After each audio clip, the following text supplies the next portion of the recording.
Hi friends, అందరూ బాగున్నారా? Welcome to Vijaya videos. ఈరోజు వరలక్ష్మి పూజలోని తోర పూజకు సంబంధించిన తోరం ఎలా కట్టుకోవాలో చూపిస్తున్నా అండి.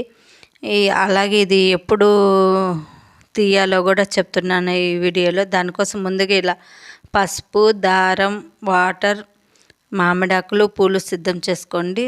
ఇప్పుడు ఒక దారాన్ని తీసుకొని 5 పోగులు వేసుకుంటున్నాను. మీరు కావాలంటే ఇదే 9 పోగులు కూడా వేసుకోవచ్చు, లేదంటే ఇలా 5 పోగులు తీసుకోండి. ఇది కొంచెం థిక్ దారం తీసుకుంటున్నా కాబట్టి కొంచెం ఇలా 5 పోగులు తీసుకున్నాక వాటర్లో ముంచండి. అప్పుడు ఈజీగా పసుపు బాగా పట్టుద్దండి. దీనికి ఇంకా పసుపు అంటిద్దాం. ఖచ్చితంగా తోరణానికి మటుకు ఈ దారానికి పసుపు రాయాలండి. ఇలా నీట్గా అంతా పచ్చగా అయ్యేలాగా పసుపు రాస్తున్నాక ఇప్పుడు దీన్ని నేను ఈ తోరం కూడా 3 విధాలుగా చెప్తున్నా అండి.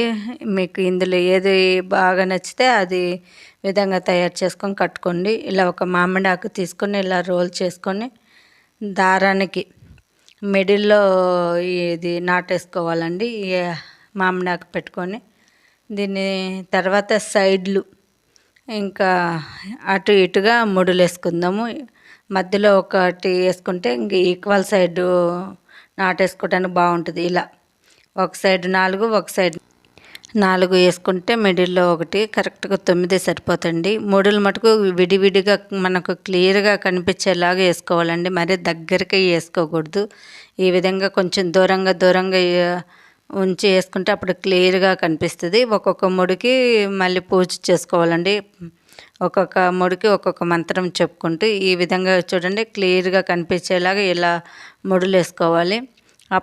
అప్పుడే మనకు ముడులు విడివిడిగా కనిపిస్తూ పూజ చేయడానికి ఈజీగా ఉంటుందండి. వీటిని ముడులు కూడా అన్నారండి, గ్రంథి అంటారు.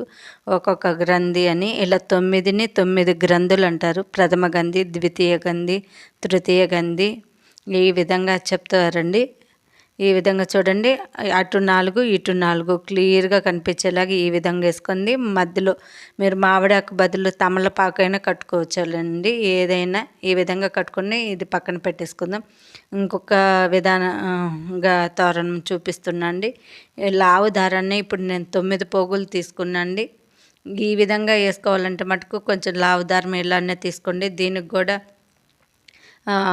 పసుపు రాసుకోవాలండి. ఇలా పసుపు రాసుకున్నాక మనం చేతికి సరిపడమైన ఫస్ట్లో కొంచెం వదిలేసుకొని ఆ తర్వాత కంటిన్యూగా ముడులు వేసుకుంటూ ఉండాలండి. ఈ విధంగా ఒక్కొక్క నాటేసుకుంటూ వెళ్ళాలి క్లియర్గా కనిపించేలాగా. ఫస్ట్ చూపించినట్టు ఈ విధంగా చూడండి. కొంచెం ఇది లావు దారం తీసుకుంటే మనకు క్లియర్గా బాగా పెద్దగా కనిపిస్తుందండి. అదే సన్న దారం తీసుకున్నామనుకో ఇంత ముడి క్లియర్గా కనిపించదు. ఇట్లా కొంచెం గ్యాప్ ఇచ్చి ఈ విధంగా ముడులు వేసుకోవాలండి. దీనికి కూడా 9 ముడులు వేసుకోవాలి. అదే అండి 9 గ్రంథులు కదా, ఆ విధంగా వేసుకోవాలి. చూడండి ఈ విధంగా రెడీ అవుతుంది. దీనికి కొంతమంది తోరం కట్టుకోవడం ఆనవాయితీ లేదని కూడా కొంతమంది కట్టుకోరండి. ఓన్లీ వరలక్ష్మి పూజ వరకే చేస్తారు. అది వాళ్ళ సంప్రదాయం, వాళ్ళ పద్ధతి బట్టి అలా చేసుకుంటారండి. మీకు ఖచ్చితంగా కట్టుకునే ఆనవాయితీ లేదంటే కట్టుకోకుండా పర్లేదండి. వరలక్ష్మి పూజ వరకే చేసుకోండి. లేదు మీరు ఖచ్చితంగా కట్టుకుంటా అంటే వరలక్ష్మి పూజ అయినాక ఈ తోర పూజ చేసి భర్త చేత కానీ లేదంటే ఇంట్లో ఎవరైనా పెద్దవాళ్ళు ఉంటే వాళ్ళ చేత కానీ మన చేతికి కట్టించుకోవచ్చండి. నేను ఇంకా సన్నదారం తీసుకొని దాన్ని కూడా పసుపు రాసుకొని ఈ విధంగా చూడండి మన పూలమాల ఎలా కడతామో ఆ విధంగా కట్టుకుంటుండండి. ఇప్పుడు పూలతోటి 3వ విధానం అండి ఇది.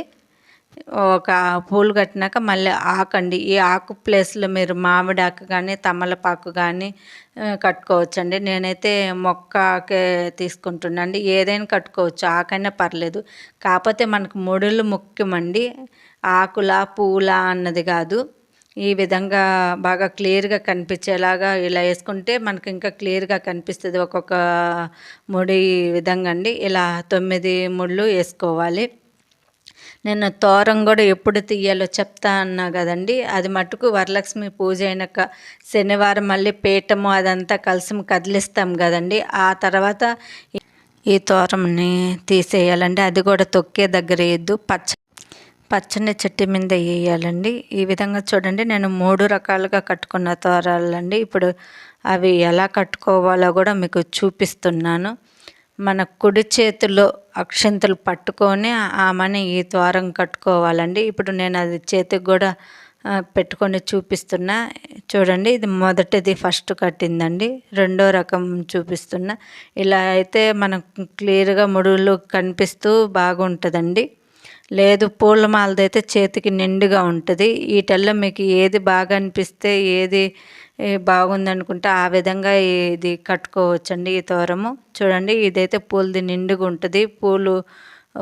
పూలు వాడిపోతాయి అనుకుంటే మొదటిది కానీ రెండోది కానీ కట్టుకోండి. ఈ పూలనే కదండి, ఏ పూలతోనే చామంతి, గులాబీ, సన్నజాజులు దేనితోటైనా తోరం కట్టుకోవచ్చండి. నేను వీటితో పాటు ఇంకొన్ని తోరాలు కూడా కలర్ కాంబినేషన్లో పూలతోటి కట్టానండి. మీకు కానీ ఈ వీడియో నచ్చితే ప్లీజ్ లైక్ చేయండి. మీరు లైక్ చేయడం వల్ల ఈ వీడియో ఇంకొంతమందికి చేరే నాకు సపోర్ట్ చేసిన వాళ్ళైతే, అలాగే నా ఛానల్ని సబ్స్క్రైబర్ చేసుకోండి, షేర్ చేయండి. ఏ తోరము బాగుందో కూడా కామెంట్స్ పెట్టండి. ఈ వరలక్ష్మి పూజకి ఈ తోరణము ఈ విధంగా తయారు చేసుకోండి. ముందు రోజే అన్నీ రెడీగా చేసి పెట్టుకోండి. అప్పుడు పూజ అప్పుడు ఏ హడావిడి లేకుండా ఉంటుంది. ముందు రోజే ఏం తెచ్చుకోవాలో వీడియో చేసి పెట్టాను, దాని లింక్ డిస్క్రిప్షన్